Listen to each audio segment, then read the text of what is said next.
ஒரு நிமிஷம் இருங்களேன். உங்ககிட்ட தாங்க கொஞ்சம் பேசணும். ஏங்க கடன் வாங்கிட்டே இருக்கீங்க? கடன் மேல கடன் வாங்கி கடன கட்ட முடியாம கடன் தொல்லையில மரணத்தை நோக்கி போயிட்டு கொண்டிருக்க மகனே மகளே, இன்னைக்கு ஆண்டவர் உங்கள பார்த்தாங்க சொல்றாரு. உபாகமம் 15ஆம் அதிகாரத்துல 6ஆம் வசனத்துல, நீ அநேகம் ஜாதிகளுக்கு கடன் கொடுப்பாய், நீயோ கடன் வாங்குவதில்லை அப்படின்ட்டு ஏசப்பா சொல்றாரு. நீ கடன் வாங்க மாட்டேன், நீ கடன் கொடுக்குறவளுக்கும் நான் உன்னை ஆசீர்வதிக்க போறேன்னு சொல்லி இன்னைக்கு ஆண்டவர் உங்களை பார்த்தாங்க சொல்றாரு. விசுவாசிக்கிறீங்களா? கண்டிப்பா நடக்க போகுதுங்க. ஆனா நீங்க ஒரு விஷயம் பண்ணுங்க. என்ன தெரியுங்களா? கடன் வாங்கக்கூடாதுங்க. நீங்க கடன் வாங்க மாட்டேன் அப்படின்ற எண்ணத்துக்குள்ள வந்துட்டீங்கன்னா கண்டிப்பா நீங்க கடன் பிரச்சனையில மாட்டிக்க மாட்டீங்க.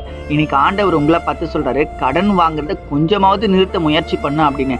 கட்ட முடியலன்னு தெரியுதுல்ல, ஏன் வாங்கி வாங்கி மாட்டிக்கிற? சூழ்நிலையை பார்த்து பயப்படாத, எல்லா பணத்தையும் நான் உனக்காக சந்திக்கிறேன்னு சொல்லி இன்னைக்கு ஆண்டவர் உங்களை பார்த்து தான் சொல்றாரு. கண்டிப்பா சந்திப்பாரு. ஜெபம் மட்டும் பண்ணுங்க. நீங்க ஒன்றிற்கும் கவலைப்படாம குறைவுகள் எல்லாவற்றும் கிறிஸ்து இயேசுக்குள்ள மகிமையில உங்களுக்காக இன்னைக்கு நிறைவேற்றப்படுறாரு. இந்த வார்த்தையை விசுவாசிக்கிறீங்கன்னு ஆமென் போட்டுங்க. உங்க கடன் பிரச்சனை மாறும் நான் விசுவாசிக்கிறேங்க. உங்க நண்பர்களுக்கு மறக்காம ஷேர் பண்ணிடுங்க. God bless you.